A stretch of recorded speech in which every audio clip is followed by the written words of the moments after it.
The only question with Kirby Smart in Georgia is whether there's going to be a 1, a 2, or a 3 next to the recruiting ranking at the end of the recruiting season. We got Palmer Thoms on the line from Dogs 247 Sports to talk it up with Georgia coming into the finish line here on that second national signing day. Palmer, how's it going today?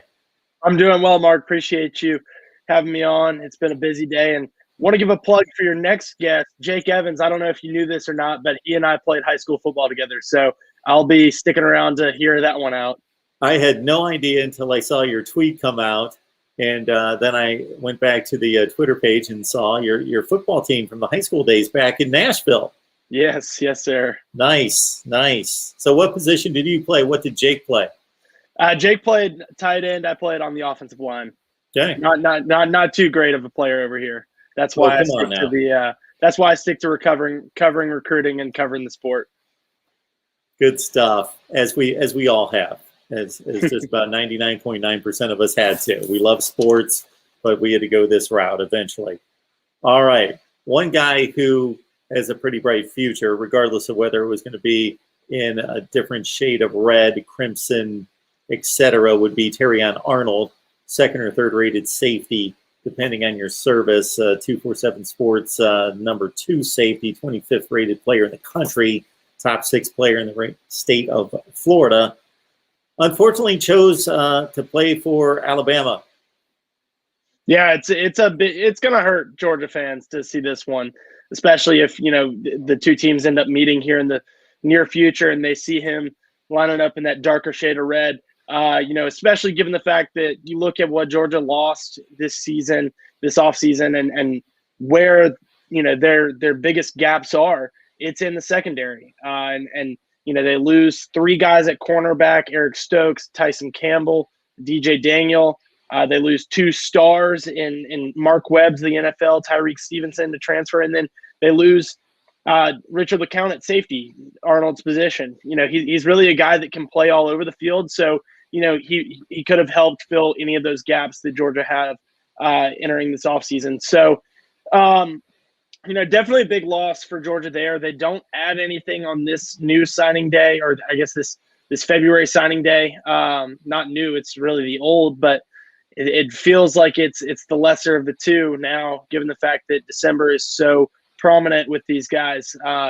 But yeah, I mean, Georgia will finish this class with 20 signees, 16 of whom are already on campus or early enrolled. They're with the team doing workouts. They'll be with the team this spring. As it stands right now, they are the number 3 class in the country, number 2 in the SEC, behind the big bad Crimson Tide, who right now are coming in at number 1 and have the highest rated class of all time. Ohio State is right there in between Alabama and Georgia. The Bulldogs will drop to number 4 if LSU adds Brian Thomas Jr. down the road. So, but it's the 5th straight top 3 class for Georgia if it stays that way. If they slip down to number 4, that obviously won't be the case, but it'll beat Kirby Smart's number 6 finish in his first season as the head coach. 4 composite 5-star guys, 2 more that were 247 Sports 5-star guys. So overall, really talented class that met a lot of needs for Georgia.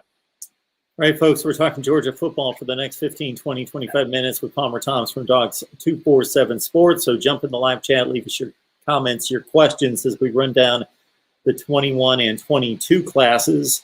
And again, a 5th consecutive top 3 class is just ridiculous. So this is where my job gets easy and yours gets awfully tough, because I can just kick back and let you run down the list of 21 guys. So it's impossible for you to talk about all these guys, but any storylines, any particular guys you want to run down, any particular areas of the country that Kirby Smart seems to be headed to, besides just staying at home and then going to Florida, the obvious places, just anything you want to nail on this 21 class, Palmer.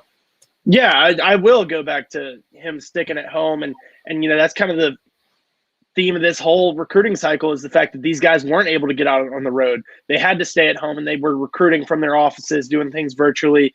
And that really helped Georgia in the fact that they brought in 6 of the top 10 players. Would be 7 of the top 10 had Jake Garcia not transferred into the state of Georgia from California, but 6 of the top 10, 7 of the top 10, 7 of the top 11, however you want to put it. That's certainly a great haul for Kirby Smart in the Peach State. Leading that group is Amarius Mims. He's a 5-star offensive tackle, number 7 player overall in the country. He's got a good chance to come in and play early on. You look back at last year's recruiting class, another 5-star, Broderick Jones. Those two guys are probably going to be competing for playing time this year at left tackle. You're either going to have a true freshman there in Mims or a redshirt freshman in Jones. They'll be protecting potentially down the road, potentially protecting Brock Vandegrift, Georgia's number 2 highest ranked signee, also from the Peach State, right in Georgia's backyard of Bogart. The number 2 ranked quarterback in the country, number 16 overall. He's a guy that Georgia fans are really, really excited about. And I think that's a factor of having seen him play his high school football. He's a local guy. He's Georgia fan. He's excited to be here. He was, had a really great senior season, led his team to the state championship. They finished with just 1 loss on the year. And that's a guy that we'll talk about later down the road. But Gunnar Stockton was on the other end of that loss. So, it's just a really exciting class for Georgia. And like I said, they fill several of the needs that they had. They lose guys in the secondary. They bring 4 in.